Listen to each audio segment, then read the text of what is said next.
And confidence is a belief that you can rely on yourself, and it's a feeling of self-assurance that comes from this belief and appreciation in your own abilities and your own qualities. To know that you are competent and capable and that you're not feeling self-conscious because you don't have those doubts in your head about yourself. You're watching Developing Potential with Diana Keuilian. Welcome back, friends. Today I have a 60-second habit for you that will increase your confidence, which who doesn't want to be more confident, right? Just to feel that you have this assurance in yourself, to know that you are competent and capable and that you're not feeling self-conscious because you don't have those doubts in your head about yourself. You just know that you're amazing. So how do we do this? So putting this little simple 60-second habit into place is what I've used to dramatically increase my confidence. And I've seen it work for others, and I know it'll work for you. So I'm just going to get straight into it, and then we'll talk about why it works. So I call this the win of the day. So at the end of the day, you're going to look back over your day, and you're going to find the one thing that happened today, the one thing that you did or that you didn't do. Maybe you refrained from doing. But that one win that you felt really good about and that you know moved you in the right direction. It moved you towards the person that you're becoming. So you're going to determine what your win of the day was. And maybe it was a conversation, a tough conversation that you pushed yourself to have with somebody. Maybe it was a connection that you made. Lots of my wins of the day are very relational. And so mine tend to be a connection that was made or holding space for someone important to me. But maybe it was you pushed yourself by going and doing a workout when maybe you haven't been working out lately and you know you want to get in shape. And so this act of getting that workout in was like the first domino. So with this win of the day, we're looking for the domino that you achieved today or that you did today that you want to do more of, because this habit is really powerful in creating more of this. It's like a momentum builder. So what I do is I have a note on my phone. So it's always with me. And at the end of the day, right before I go to bed, I open up that note. And I think it does take me about 60 seconds to really think about, okay, what happened today? And where was that one golden moment that I did something or that I was becoming something in that moment that's higher than I am now, right? That's just pushed myself to this different level. What was that one thing? And it's different every single day. And then I type it in just one little line, type it in my notes, and I like to use emojis because it kind of like makes it fun. And then what you're going to do is before you close your phone, you're going to scroll and look at the previous days, and you're going to see all of these wins. And there's this mechanism in our brain, and this is from Psychocybernetics, which is Maxwell Maltz's book, and one of the best books on self-development. It is actually called the Bible of self-development. So this is a book that I return to very often.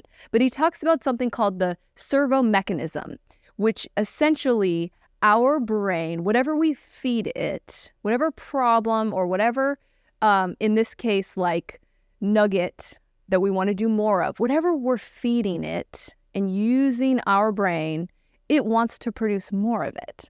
And this goes into self-image psychology, where however you think of yourself, whatever blueprint you have of yourself in your mind, your likes, your abilities, your feelings, everything that goes into how you think of yourself, this self-image, you will not be able to do anything past that.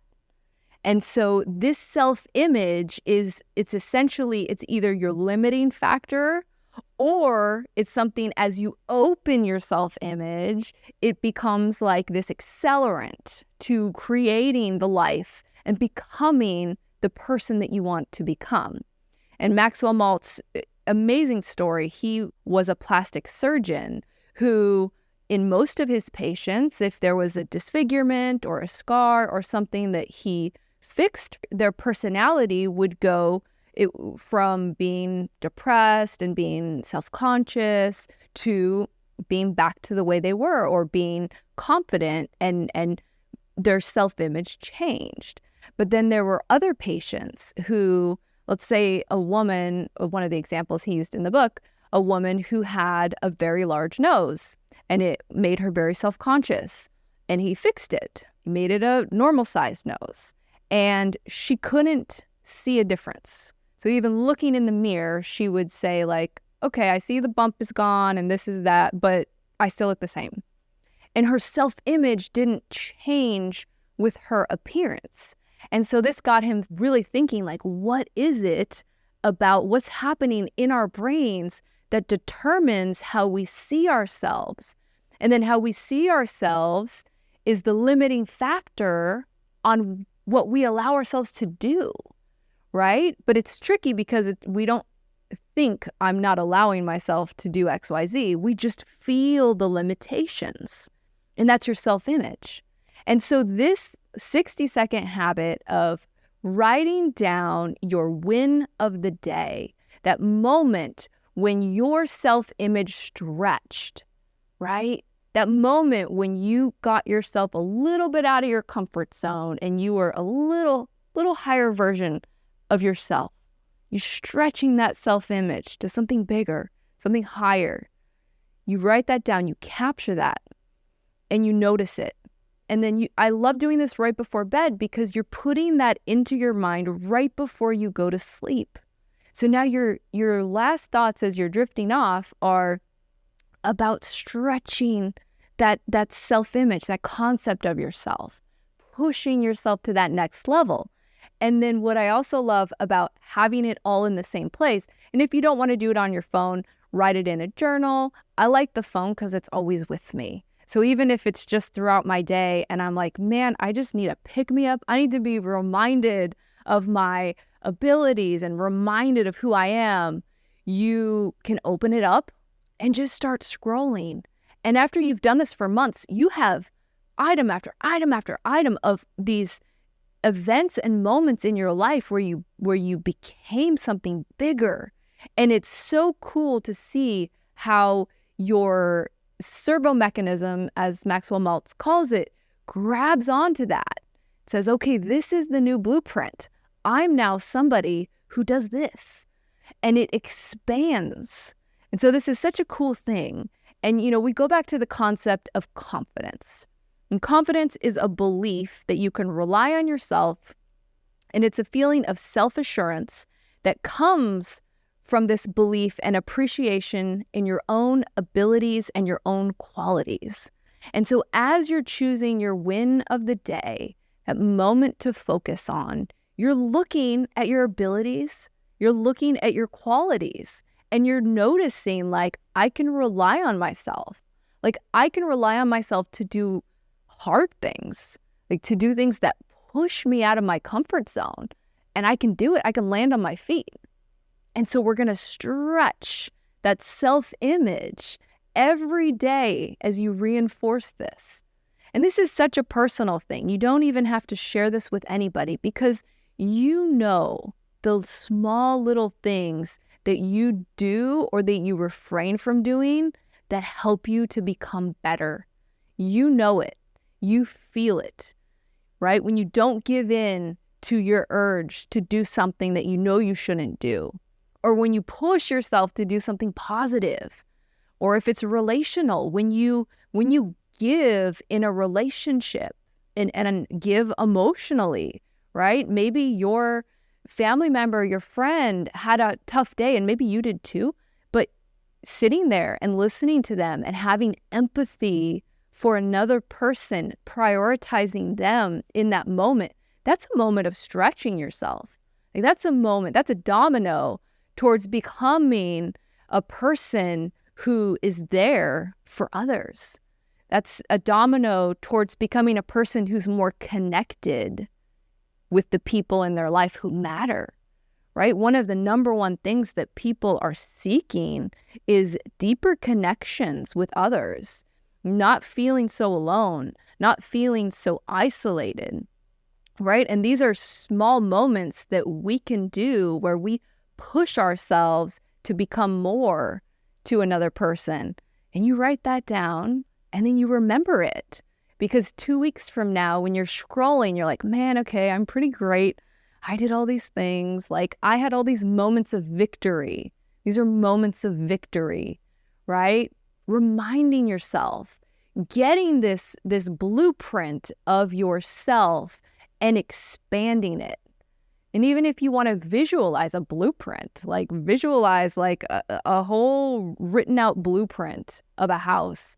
And if you wanted to make this house more spectacular, like what walls are you going to take down and how is it going to expand and change and what are you going to add? And realizing like we have the power to do that to ourselves as people, to update what we know we're capable of. So if this interests you, I definitely recommend listening to or reading. I love Audible, like listening to a book, but Psycho-Cybernetics.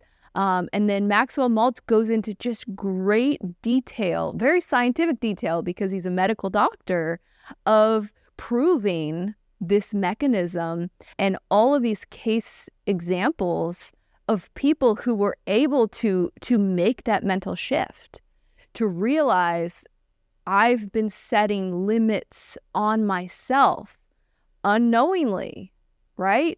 Oftentimes, our self-image is created by the people around us. A lot of times this happens when we're really young. We have a parent or a teacher or another child tell us things about ourselves, label us, tell us we're not good at things. We have people tell us that we're not going to become anything. And we take this in and it goes into that blueprint unknowingly. And we don't realize that we actually hold the pen to the blueprint. You're in charge of the blueprint. You get to change it. You get to update it. And that's such a place of empowerment to come to the understanding that you are in full control of your self-image.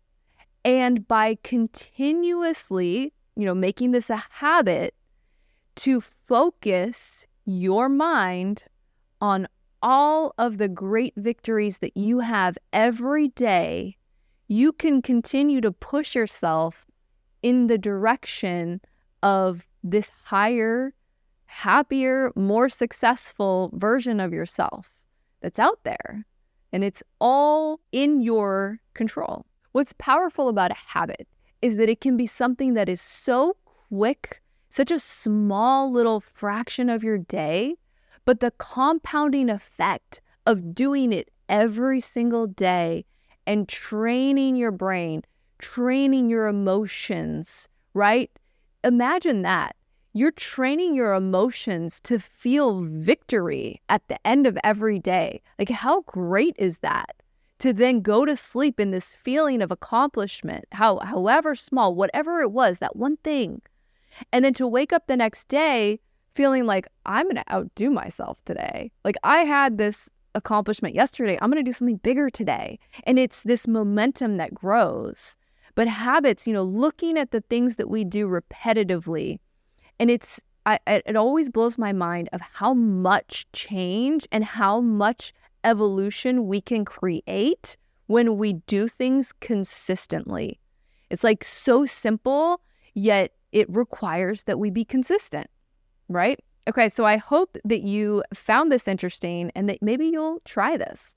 So your extra credit today is to create a win of the day note on your phone. And tonight, determine your win of the day. What was that moment where you pushed yourself a little bit? What was the victory, right? What was that domino of becoming the next higher, bigger version of yourself? Write it down, do it nightly, and look over your wins and get that momentum going in the right direction to become that higher version of yourself, to have more happiness and success, and just to feel great. Guys, thank you so much for watching, for being here with me. If you like the content, please subscribe and share if there's somebody out there who you know could use this habit. This is something that would help them. Please share this video, and I will see you next week. Thanks for watching Developing Potential with Diana Keuilian.